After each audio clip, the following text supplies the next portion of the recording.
Ana firrakeeti dinataate boobooboonni kee kumaali sobaan suma sosobani alagaan si daale ilaali ega bona nuti waqaafiyo walumaafiyo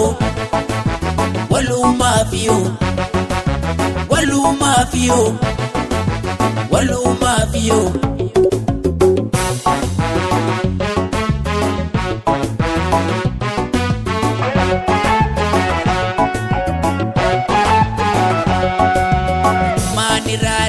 nakadabsuu keefiya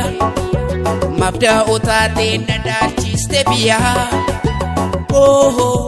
yoon bari alaa dukkanni guyyaa oho yoon bari alaa dukkanni guyyaa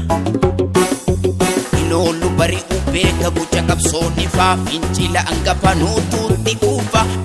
dhiiga lafa jite dhiiga keessi koo of ganeen gurguru biyya koo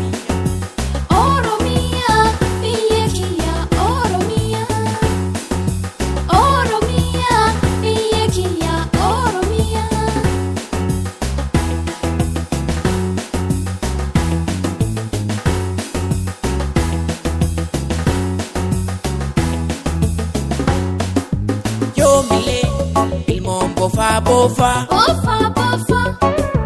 yo mile imon bofa bofa bofa bofa segasi alamfata yon si sakale fonkora mota nanyati kamale igaga bimalin kabarafa imala angafa nitifufa ulen garbu mata kumangufa ya wala kumaino lumidufa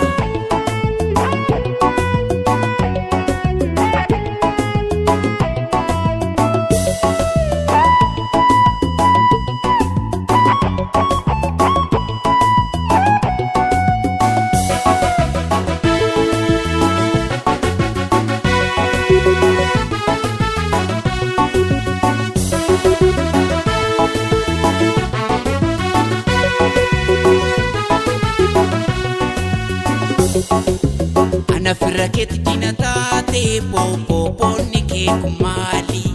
sobaan suma sosobani alagaan si daale ilaali ega bona nuti waqaafiyo walumaafiyo walumaafiyo walumaafiyo walumaafiyo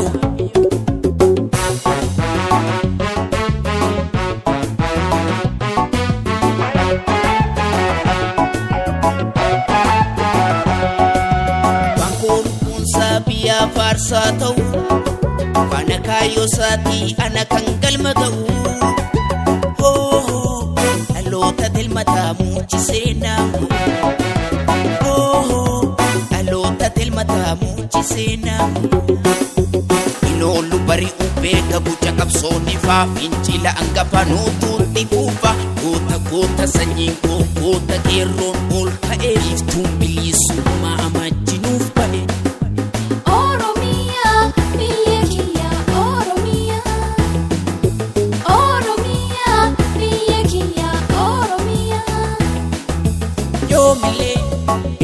bofa bofa bofa bofa yo mile imon bofa bofa bofa bofa segasi alamfata yon si sakale fonkora mota nanyati kamale igaga bimalin kabarafa imala angafa nitifufa ulen garbu mata kumangufa ya wala kumaino lumidufa